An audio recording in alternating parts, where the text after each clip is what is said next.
Hi friends, இது நம்ம time travel. இன்னைக்கு 2 டாபிக் பார்க்க போறோம். ஒண்ணு வந்து பேட் ப்ரீடிங் பாக்ஸ். அதாவது பறவைகள் இனப்பெருக்க பெட்டி. அத எப்படி செட் பண்றது அப்படிங்கிறத நான் இன்னைக்கு சொல்லி தர போறேன். 2வது வந்து ஃபிஷ்ஷுக்குன்னு ஒரு ஸ்மாலா ஒரு சின்ன பில்டிங் மாரி ஒரு 2க்கு 2 சைஸ்ல வந்து ஒரு பில்டிங் மாரி எப்படி கட்டலாம் அப்படிங்கிற ஒரு இதையும் நான் உங்களுக்கு சொல்லி தர போறேன். ஸோ வீடியோ ஸ்கிப் பண்ணாம கடைசி வரைக்கும் பாருங்க. வாங்க வீடியோக்குள்ள போகலாம். பேர்ட்ஸ் ப்ரீடிங் பாக்ஸ்னா என்னன்னு ஃபர்ஸ்ட் தெரியாதவங்களுக்கு நான் அத ஃபர்ஸ்ட்டு தெரிய வச்சுக்கிறேன். எளிமையா நான் சொல்றேன். ப்ரீடிங் பாக்ஸ் அப்படிங்கிறது வந்து இனப்பெருக்க பெட்டின்னு சொல்லுவோம். சாதாரணமா தான் இப்ப நம்ம வந்து சில குருவிகள், மைனா இந்த மாரி சின்ன சின்ன பறவைகளுக்கு மட்டும் தான் பத்தி நம்ம பேச போறோம். அது வந்து என்ன பண்ணும் அப்புட்ன்னா, மரத்தில வந்துட்டு நல்ல ஒரு சின்னதா ஒரு கூடு மாரி கட்டி, அதில வந்து தன்ன ஒரு 4 முட்டை, 3 முட்டை மட்டும் போட்டு, அத அடகாத்துட்டு, அதுக்கு அது குட்டி வந்து பொரிஞ்சதுக்கு அப்புறம், அதுக்கு ஃபீட் பண்ணிட்டு, சாப்பாடுலாம் குடுத்துட்டு, அதுக்கப்புறம் அது இடத்த விட்டு காலி பண்ணி போயிரும். அதோட குருவிகளும் அத அத அந்த இடத்த விட்டு காலி பண்ணி போயிரும். ஸோ, அதுதான் இப்ப நம்ம என்ன பண்ண போறோம் அப்டின்னா, அதுக்குன்னு ஒரு ஒரு சின்னதா நம்ம ஒரு பாக்ஸ் கட்டி குடுத்தோம்னு வச்சுக்கோங்களேன், அது சேஃபா இருக்கும். ஏன்னா, அது மரத்தில வந்து ஒரு கூடு கட்டி வைக்கல. அது சேஃப் கிடையாது. நெறைய பேர் நம்ம பார்த்துருப்போம். சில பாம்புகளோ, வேற பெரிய பெரிய பறவைகளோ என்ன பண்ணும் அப்புட்ன்னா, முட்டைகள வந்துட்டு சாப்ட்டுரும். அப்படி இல்ல அப்படின்னா, குஞ்சு பொரிச்சதுக்கு அப்புறம் அதோட குட்டிகளுக்கு வந்துட்டு அது தேட போற நேரம் பார்த்து, இந்த குட்டிகள பாம்போ, வேற ஏதாவது மிருகங்களோ வந்து அத சாப்ட்டுரும். ஸோ, பறவைகள் தான் காடுகள் உருவாகுறதுக்கு, அதுக்கப்புறம் நம்ம சேஃபா இருக்கிறதுக்கான காரணம்னு அ விஷயங்கள் தான். பட் நான் ரொம்ப டீப்பா சொன்னோம்னா, ரொம்ப கருத்தூசி போடுற மாரி ஆயிரும். ஸோ, நான் அவ்வளோ டீட்டெயிலா போகல. ஸோ, நம்மளோட மெயின் அ மோட்டிவ் என்ன அப்புட்ன்னா, அட்லீஸ்ட் வந்து நம்மளால முடிஞ்ச ஒரு எனக்கு தெரிஞ்சு நான் வந்து இது எங்க வீட்ல இருக்கக்கூடிய ஒரு பெட்டி தான். இதுவரைக்கும் ஒரு 3 பறவை வந்து ஒவ்வொரு காலகட்டத்திலயும் குட்டி போட்டுட்டு, அது குஞ்சு பொரிச்சு, அதுக்கப்புறம் அது வளர்ந்து, அதுக்கப்புறம் அது இடத்த காலி பண்ணிலாம் போயிருக்கு. ஸோ, என்னால முடிஞ்ச ஒரு சின்ன உதவி இந்த உலகத்துக்கு பண்றது. ஸோ, இதையும் நீங்க பண்ணுங்க அப்படின்னு நான் கேட்டுக்கிறேன். அட்லீஸ்ட் இந்த வீடியோ பார்த்துட்டு ஒரு 10 பேராச்சும் உங்க வீட்ல சேஃபா வச்சீங்க அப்படின்னா, எனக்கு அதில ஒரு சந்தோஷம். வச்சவங்க கமெண்ட் பண்ணுங்க. உங்களுக்கு ஏதாவது டவுட் இருந்தாலும் எனக்கு கமெண்ட் பண்ணுங்க. கண்டிப்பா நான் ரிப்ளை பண்றேன். இந்த பெட்டிய வந்து ஃபர்ஸ்ட் எப்படி செட் பண்றது? ஏன்னா, நீங்க சும்மா ஏனோ தானோன்னு செட் பண்ணக்கூடாது. ஃபர்ஸ்ட் இந்த பெட்டிய எப்படி செட் பண்றதுங்கிறதையும் நான் உங்களுக்கு சொல்லி தரேன். அப்புறம் இன்னொரு விஷயமும் சொல்லிடுறேன். ப்ரீடிங் பாக்ஸுக்கும் பறவைகள வந்து நீங்க கூண்டுல போட்டு அடைக்கிறதுக்கும் வித்தியாசம் இருக்கு. அது கூண்டுல போட்டு அடைச்சு நீங்க அத வந்து பார்த்து ரசிக்கிறது. இது அப்படி இல்ல. நம்ம குருவி வளர்க்க போறது கிடையாது.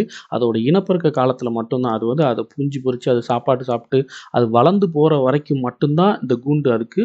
அதுக்கப்புறம் இன்னொரு பறவைக்கு அப்படின்னு அது வந்து ஒவ்வொரு சைக்கிள் தான் அது. ஒவ்வொரு பறவையும் வந்து வந்து போய்க்கிட்டே இருக்கும். ஸோ, அத ஃபர்ஸ்ட்டு நீங்க வந்துட்டு அ பார்த்துக்கோங்க. ஃபர்ஸ்ட்டு ஒரு பாக்ஸ் செட் பண்றது வந்துட்டு, நீங்க எந்த கடையில போய் கேட்டாலும் கெடைச்சிரும். இல்ல அப்டின்னா, உங்களால முடிஞ்சுச்சு அப்டின்னா, ஏதாவது ஒரு கார்பெண்டர்ட்ட சொன்னீங்கன்னா, நல்ல ஒரு சின்ன ஒரு பாக்ஸா வந்து செஞ்சு குடுத்துருவாங்க. அதோட பாக்ஸ் மேக்ஸிமம் சைஸ் பார்த்தீங்கன்னா, இந்த சைஸ் இருந்தா போதும். ஒரு 1க்கு 1 1/2 அந்த சைஸ் இருந்தா போதும். கொஞ்சம் இத வந்து மேக்ஸிமம் எங்க வைக்கணும் அப்டின்னா, உங்களோட மொட்ட மாடியில வைங்க. அ கரெக்ட்டா அதாவது பறவைகள வந்து அத அட்ராக்ட் பண்ற மாரி ஒரு இடமா இருக்கணும். ப்ளஸ் வந்துட்டு வேற மிருகங்களோ, அதாவது பூனை இந்த மாரி எதுவுமே அத வந்து ஈஸியா வந்து எட்ட இடத்துல இருக்கக்கூடாது. இதோட பறவை என்டர் ஆகக்கூடிய அந்த ஒரு முகப்பு மாரி இருக்குல்ல, ஒரு வட்டமா ஒரு இடம் இருக்கும். அது பார்த்தீங்க அப்டின்னா, ரொம்ப பள்ளத்துல இருக்கும். ஸோ, ஈஸியா பறவை மட்டும் தான் அதுக்குள்ள போற மாரி இருக்கும். அ வேற எந்த இதுவும் ஈஸியா அத வந்து அட்டாக் பண்ற மாரி இருக்கக்கூடாது. ஏன்னா, அந்த மாரி இருந்துச்சு அப்டின்னா, பறவை கண்டிப்பா நம்ம கூண்டுக்கு வரவே வராது.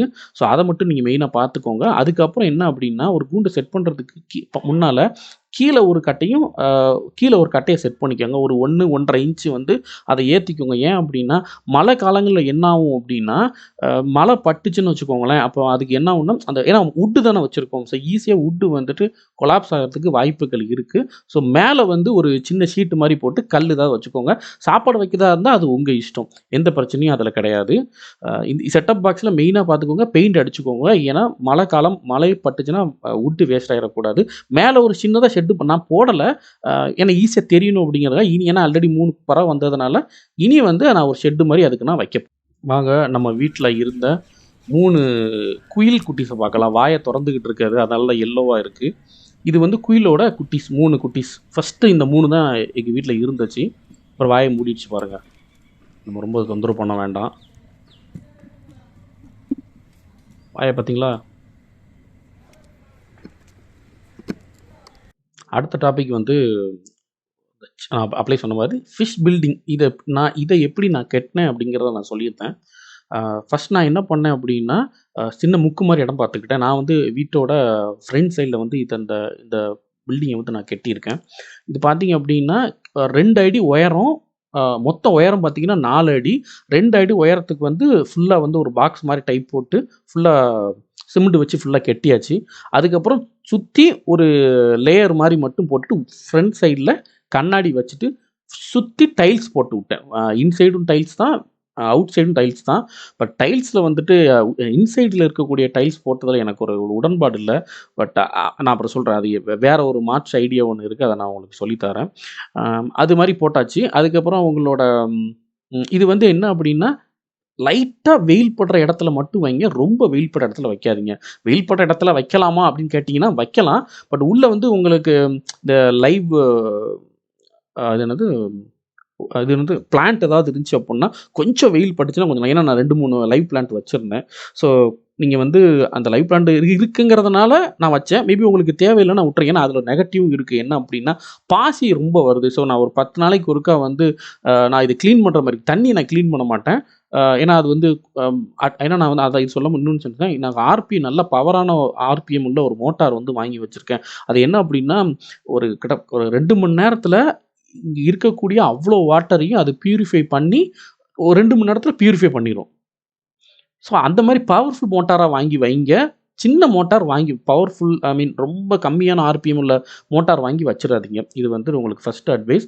2வது வந்துட்டு, நான் எப்படி முன்னால கண்ணாடி வச்சிருக்கனோ, நீங்க வந்து பின்னால கண்ணாடி வைங்க. சுத்தி 4 பக்கமும் டைல்ஸ் போடுறதா இருந்தா அது உங்க இஷ்டம். சுத்தி நீங்க சிமெண்ட் வச்சு நல்லா பூசி முடிச்சுட்டு, 4 பக்கமும் டைல்ஸ் வச்சதுக்கு அப்புறம் 4 பக்கமும் கண்ணாடி வச்சுருங்க. ஏன் அப்டின்னா, நான் டைல்ஸ் வந்து நம்ம வாஷ் பண்ணதுக்கு ரொம்ப ஈஸியா இருக்கும் அப்டின்னு நான் நெனச்சேன். பட் என்ன ஆச்சு அப்டின்னா, நான் ஒவ்வொரு தடவையும் கிளீன் பண்ணும்போது பாசி பிடிச்சிருக்க இடத்துல ரொம்ப ஸ்டெயின் பண்ணி நான் வந்துட்டு துடைக்கிற மாரி இருக்கு. அது ரொம்ப கஷ்டமா இருக்கு அது. இதே இது கண்ணாடி இருக்க இடத்துல வந்து நான் ரொம்ப ஈஸியா துடைச்சிருவேன். பாசி ஏதாவது இருந்துச்சு அப்டின்னா. ஸோ நீங்களும் சுத்தி கண்ணாடி வச்சுட்டீங்க அப்டின்னா, நல்ல சேஃப். ஈஸியா வந்து ஏதாவது படிஞ்சுது அப்டிங்கிற பட்சத்தில, நீங்க வந்து ஈஸியா துடைச்சுக்கலாம். அதுக்கப்புறம் இது 2க்கு 2 சைஸு. நீங்களே பாருங்க அது எப்படி இருக்கு அப்படின்னு சொல்லி.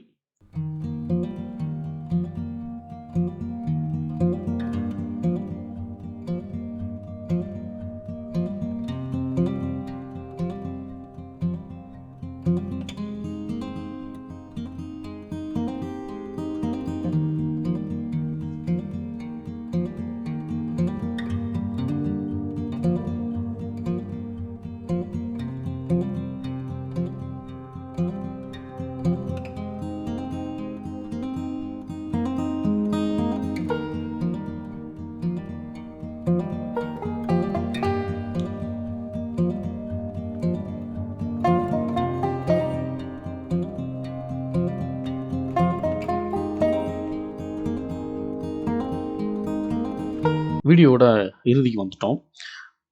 லைக் பண்ணுங்க, ஷேர் பண்ணுங்க, சப்ஸ்கிரைப் பண்ணுங்க, சப்போர்ட் பண்ணுங்க.